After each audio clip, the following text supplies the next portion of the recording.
Hi, this is Adam from Small Town Machine Shop, and we're back tinkering on the old post mount drill press today. So we're going to start addressing the wiring today, obviously. Update this a bit.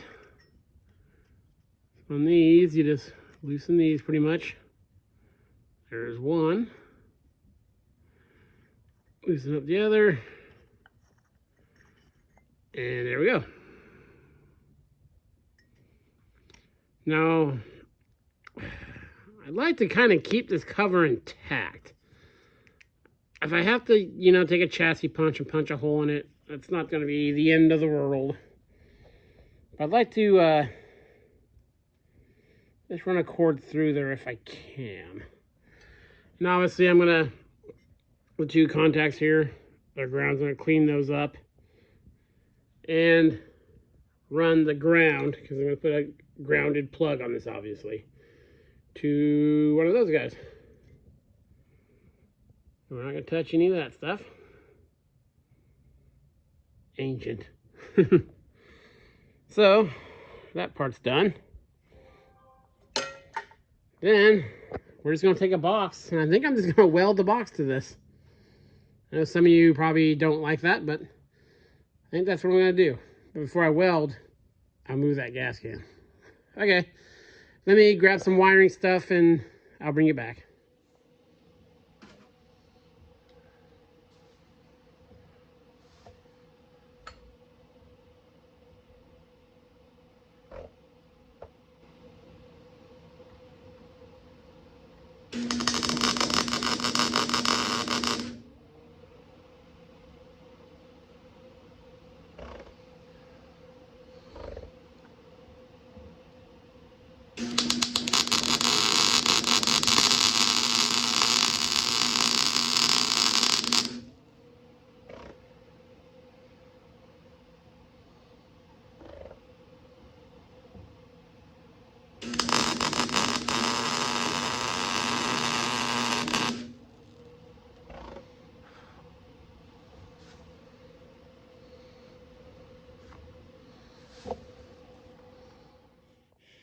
Okay, so I took the old cord out of this thing, and the little bushing that was in there just disintegrated. So, go ahead, I got a chassis punch in there.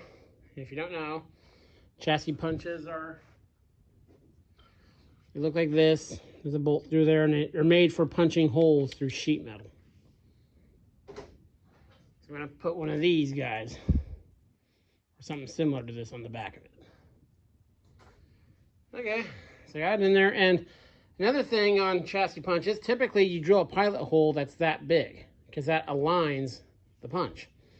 Well, there was the hole was about twice that size, so I kind of went in there by eye, kind of split the difference on everything.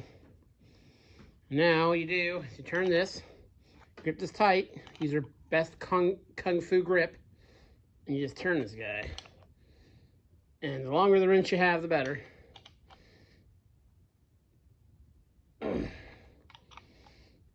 And there's like no way to put this in the vise or anything without crushing it. So, yeah, I feel it getting softer.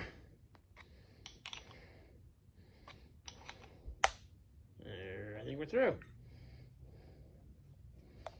Yep.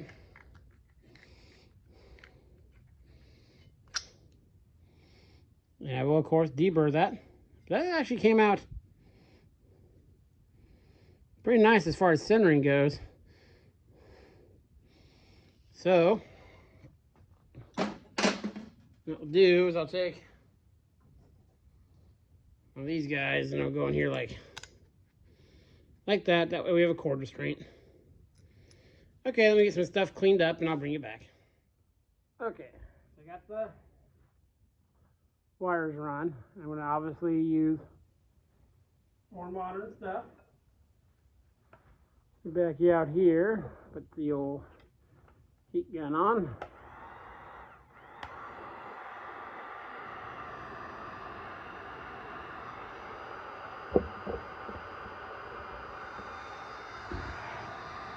You get a nice heat shrink.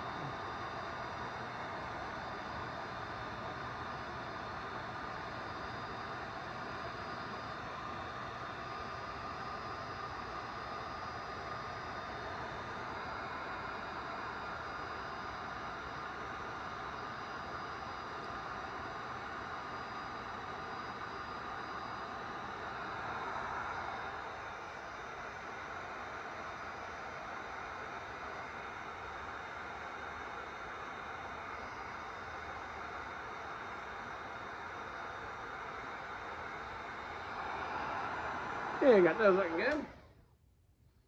Now, before, let me zoom in.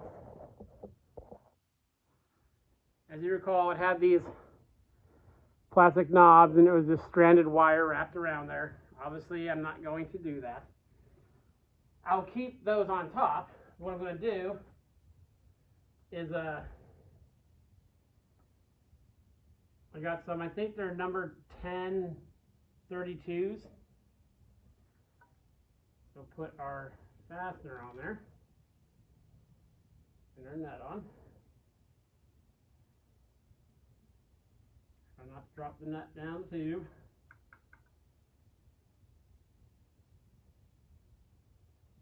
Do the same with that guy.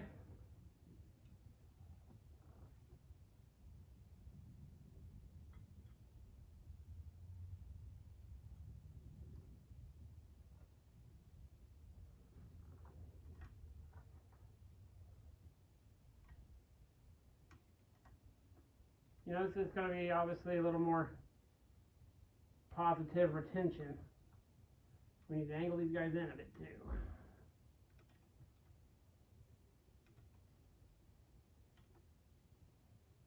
Then just wrapping stranded wire around it and getting it thumb tight.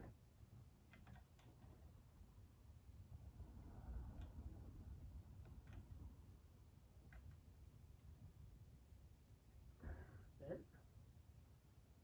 Same with the other side. See if I'm in picture here.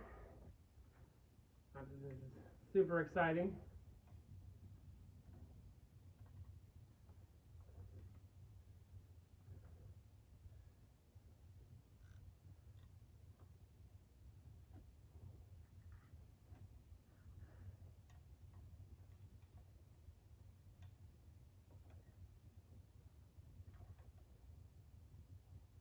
Because of course you want to keep stuff pseudo original, but when it comes to safety, just the electrical, just keep the extra stuff, you know, extra. Someone ever wants to restore it.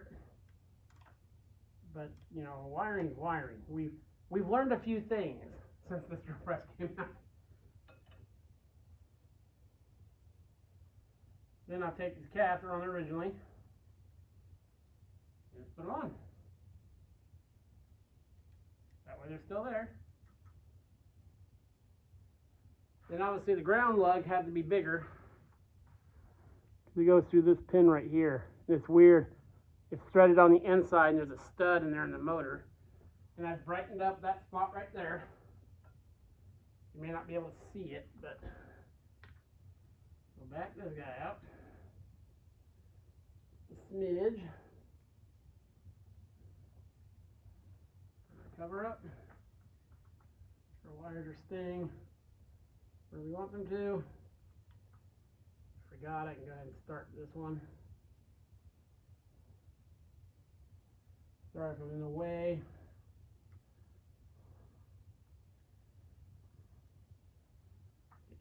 Make sure wires are staying put and behaving. This side goes down. This side goes up. Make sure nothing's pinching.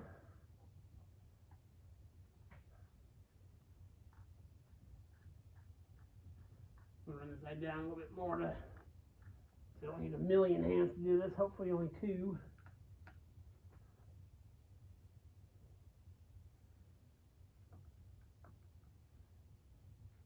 And of course he popped out.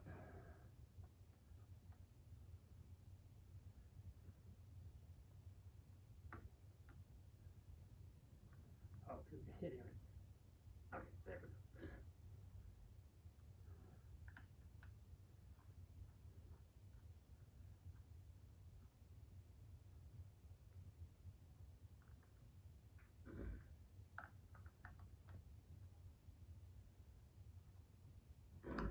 There we go.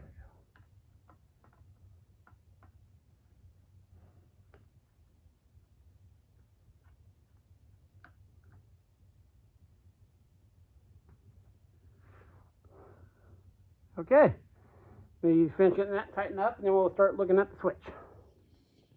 Okay, got all wired up. And of course, I forgot a switch plate cover, so I gotta go to the store to get one. But we got her plugged in. See how we did. There we go. Much safer than just plugging in a cord and having it instantly turn on.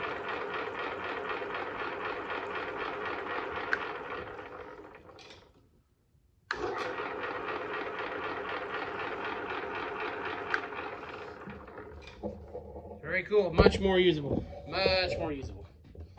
So now all I gotta do is I gotta drill the holes to get that guy secured, and I'll do that. I'm not gonna show that because that's just boring, watching me drill some holes and put some zip ties, or I might actually use clips on there. But I need to get a plug for the top of this too. I accidentally wasn't paying attention and knocked out one of the knockouts on top. So plug, cover, strain that. This guy's ready to be pretty much put into position. I'm gonna do some cleanup to it. I don't know, I'm thinking about power washing it and re-oiling it. I'm debating that. We'll see. Yep, that's today's video. This is Adam from Small Town Machine Shop. Please comment, like, and subscribe, and thanks for watching.